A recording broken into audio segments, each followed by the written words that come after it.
In the fall of 1969, the Darrow Chemical Company, under contract to the U.S. Army, conducted a series of secret experiments. It's weird to think that a sequel to Return of the Living Dead would actually be good. The original pretty much said all that needed to be said. It was a zombie comedy. What else is there that they could do? Well, with Return of the Living Dead 2, they show us that there is much more they can do. The film has nothing to do with the first film except for the zombies and of course the barrels from which the zombies came from. Also, two of the actors from the previous movie return to play different roles.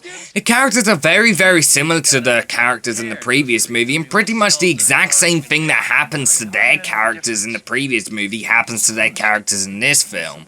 Although they don't come in contact with the gas from the barrels, they still get sick and turn into zombies somehow.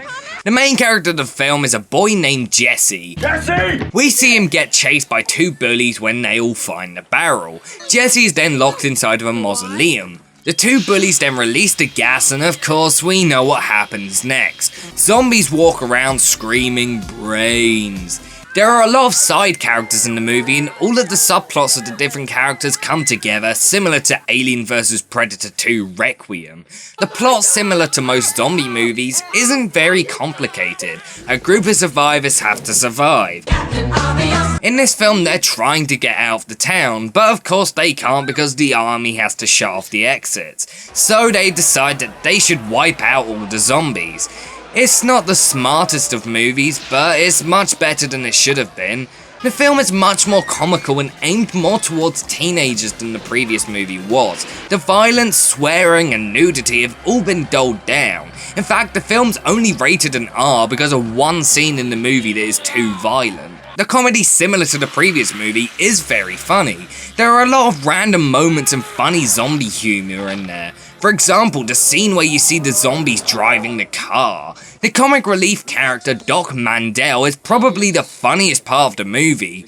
You never know what idiotic thing he's going to say next, but then when the scene needs it, he can be the smartest one out of all the characters. This random personality change is really funny. The special effects aren't as good as the previous movie due to the lack of gore and violence. This is a zombie movie. You watch a zombie movie to see blood and guts. You kind of feel cheated when there is none in the movie. The film was originally not going to be a sequel to the original. It was supposed to be a standalone movie, but then the studio made them change it into a sequel.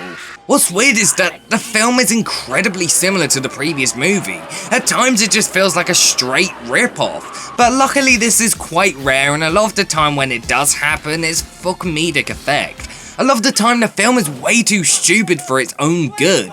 There are a lot of flaws in the movie, and sadly the jokes that don't work are horrendous. Seeing the Michael Jackson's Thriller reference for me was really cringeworthy. None of the characters are very interesting, and a lot of the time you couldn't give a shit what happens to them. A couple of characters are just incredibly stupid. I mean ridiculously dumb. There is a character called Brenda who does nothing but scream and shout throughout the entire movie. She reminds me of Willy from Indiana Jones and the Temple of Doom. Overall, the film is kind of a mixed bag. It's very funny and has a lot of memorable moments, however at times the jokes fall flat and the film just becomes incredibly flawed. It's a fun little sequel and zombie fans will probably like it, but it's not one that I'd massively recommend. I give Return of the Living Dead 2 a 7.5 out of 10.